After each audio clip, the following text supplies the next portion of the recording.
Imagine you're standing barefoot on your porch at 6:47 a.m., coffee still steaming in your hand, and three police officers are staring at the hole you just dug in your front yard.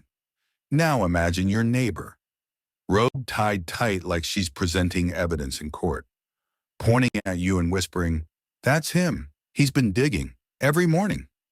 Welcome to the HOA Tales, where entitlement always backfires. Smart wins, loud loses, every time. If you love sweet revenge served intelligently, you're in the right place. But before we continue, tell us where you are watching from. It makes us happy to see how far our stories travel. Please like, comment, share, and subscribe. The shovel was still in my hand. And for half a second, even I understood how it looked. 2 weeks earlier, I moved into the neighborhood. Perfect lawns, identical mailboxes, smiles that never reached the eyes. The HOA handbook was thicker than the Bible. I wake up at 6:30 a.m. every day. Coffee, soil, silence. The flower beds were dead when I bought the house, dry, lifeless. I wanted color. By day 2, her curtains started twitching. By day 4, she was taking notes. By day 6, I got the email. We've received reports of unusual ground disturbances occurring at dawn. Unusual. And now, 3 officers, a shallow trench, and brown paper bags inside it. The first officer cleared his throat. "Sir, are you burying something?" I looked down at the labels. Tulip bulbs. Red, white, spring bloom. The officer bent down slowly like he was about to uncover something criminal. The entire street was watching now. Blinds tilted. Garage doors paused halfway. Phones lifted discreetly. My neighbor stood behind them, arms folded so tight her knuckles were pale. "He's out here every morning," she insisted. "Same time, same hole. Who does that?" The second officer crouched, picked up one of the brown paper bags, and read it out loud. "Premium Dutch tulips, full sun, plant 6 inches deep." Silence. He opened the bag and spilled a few bulbs into his palm. Not evidence. Not bones. Not anything dramatic. Just life waiting for spring. He pressed the soil gently with his hand and looked up at me. "Spacing is good," he said. "You planning alternating colors?" I nodded. Red and white, symmetrical rows. A small pause. Then the first officer stood up and turned toward her. "Ma'am, he's planting flowers." No irritation. No sarcasm. Just calm fact. And that's when it happened. The shift. The neighbors didn't look at me anymore. They looked at her. The third officer gave her a long, measured stare. The kind that doesn't need volume to sting. "We don't dispatch units for landscaping." Her mouth opened. Closed. Opened again. "But he's digging repeatedly," she whispered, weaker now. "With tools." One of the officers almost smiled. "Most gardeners do." The patrol car doors shut at exactly 7:02 a.m. And as they pulled away, someone across the street clapped. Softly.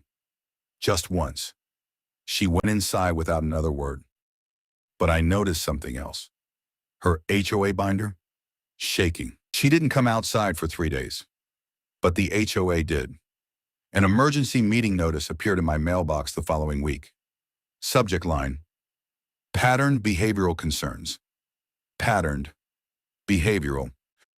Because I wake up early and plant flowers. I showed up to the meeting in a pressed shirt, calm, carrying a small wooden box.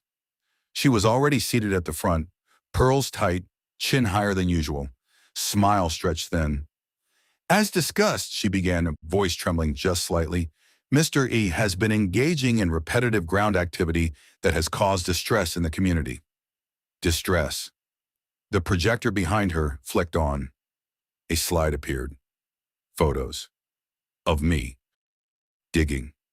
From her window. Time-stamped. Cataloged. Murmurs filled the room. She had built a case. Or so she thought. When she finished, she folded her hands. I stood slowly. Opened the wooden box. and passed out small envelopes to each board member. Inside, printed screenshots of her camera lens pointed directly into my yard. Dates, zoom angles, close-ups, including one where her blinds were fully open and she was filming at 6:32 a.m. Silence swallowed the room. Then I placed one final document on the table. The state privacy statute. Highlighted. She hadn't reported suspicious digging. She had documented me without consent for 2 weeks. The same officer who responded that morning, he was married to a board member, and he was in the room, watching her. Please like, comment, share, and subscribe. The silence in that room wasn't awkward. It was surgical. She sat there, pearls no longer regal, just tight, her slideshow still frozen behind her. A zoomed-in image of me holding a shovel like it was a crime scene still. The board president cleared his throat. Are these images taken from inside your home? She didn't answer.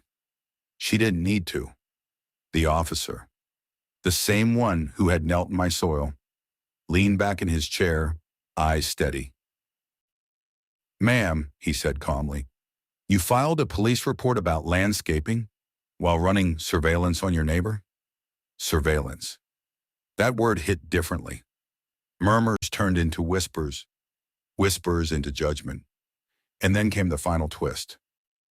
The board member beside him, his wife, slid a paper across the table. A motion. Formal review of her conduct as HOA compliance chair. Unanimous vote required. It took less than 30 seconds. Every hand went up. Even the quiet ones. Even the ones who never choose sides. Her position dissolved in the same room she tried to weaponize. By spring, my tulips bloomed exactly as planned. Red, white, perfect symmetry. But here's what changed. People stopped driving slowly to inspect my yard. They stopped to compliment it. Kids took graduation photos in front of it. And one afternoon, she walked past my house. No robe, no binder, no pearls, just quiet. I still wake up at 6:30 a.m. Coffee, soil, silence. The tulips return every year. Bright, unapologetic, alive. Some people see digging and imagine something dark. Some people see soil and imagine growth. If you were in that room, would you have raised your hand? Share the story with your loved ones. Tell us where you're watching from. It makes us happy to see how far our stories go. Please like, comment, and subscribe for more.